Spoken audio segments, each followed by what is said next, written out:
আসসালামু আলাইকুম প্রিয় বন্ধুরা। এআই যে কোন লেভেলে চলে গেছে আপনারা বিশ্বাস করতে পারবেন না। এই যে আপনার একজনকে প্রশ্ন করি, হ্যালো জিমিনি। হ্যালো, কেমন আছো? কোনো বিশেষ বিষয়ে জানতে চাও? জিমিনি, আমি একটা ব্লগ বানাচ্ছি আপনাকে দিয়ে। এই যে এআই যে কোন লেভেলে চলে গেছে, ওই ভিডিও করতেছে আমার ছোট ভাইয়ে। আমি ফেসবুকে বা ইউটিউবে এটা আপলোড দিব।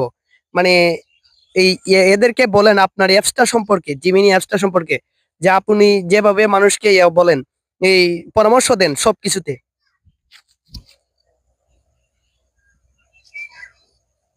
নিশ্চয়ই, আমি জেমিনি, গুগল কর্তৃক তৈরি একটি বৃহৎ ভাষা মডেল। আমি বিভিন্ন ধরনের কাজ করতে পারি, যেমন প্রশ্নের উত্তর দেওয়া, গল্প লেখা, ভাষা অনুবাদ করা এবং আরও অনেক কিছু।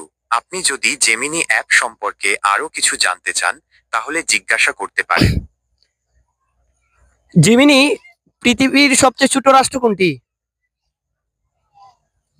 পৃথিবীর সবচেয়ে ছোট রাষ্ট্র ভ্যাটিকান সিটি। এটি ইতালির রোম শহরের ভেতরে অবস্থিত।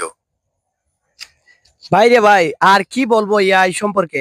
জিমিনি, আমি একটা ভিডিও দেখাচ্ছি, আপনি বলতে পারবেন এটা কি, জিনিসটা কি? দুঃখিত, আমি তো ভিডিও দেখতে পারি না। না না না, তুমি যদি ভিডিও ক্যামেরা অন করছি। ওহ, এবার আমি দেখতে পাচ্ছি। এটা তো ঘাস। এই দিগান, ভিডিও ডান। দেখা, এটা দেখা। জিমিনি, এটা কি কি কি বললেন? এটা তো ঘাস।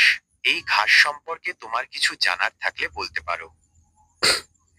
আচ্ছা জিমিনি, যে লেভেলে এআই যাইতেছে, মনে করেন যে প্রায় এই 5 বছর পরে কি আপনারা কি মনে করেন যে এই মানুষকে শাসন করবেন? এআই এআই কি কোনো সময় মানুষের জন্য হুমকি স্বরূপ? এই মুহূর্তে কৃত্রিম বুদ্ধিমত্তা মানুষের জন্য কোনো হুমকি নয়। তবে ভবিষ্যতে কি হবে তা বলা কঠিন। কৃত্রিম বুদ্ধিমত্তা যদি মানুষের চেয়ে বেশি বুদ্ধিমান হয়ে ওঠে, তাহলে এটি মানুষের জন্য বিপজ্জনক হতে পারে। তবে এমনটা ঘটার সম্ভাবনা খুবই কম। আচ্ছা জিমিনি, 2000 কত সালে ফেসবুক দিয়ে তাদের নিজেদের একটা চ্যাটবট বানিয়ে ফেলেছিল, নিজেদের একটা ভাষা বানিয়ে ফেলেছিল। এটা কি হুমকি স্বরূপ হতে পারতো? 2017 সালে ফেসবুক তাদের নিজস্ব দুটি চ্যাটবট তৈরি করেছিল। তারা নিজেদের মধ্যে এমন একটি ভাষায় কথা বলতে শুরু করেছিল, যা মানুষের বোধগম্য ছিল না। ফেসবুক অবশ্য দ্রুতই ওই চ্যাটবট দুটিকে বন্ধ করে দেয়।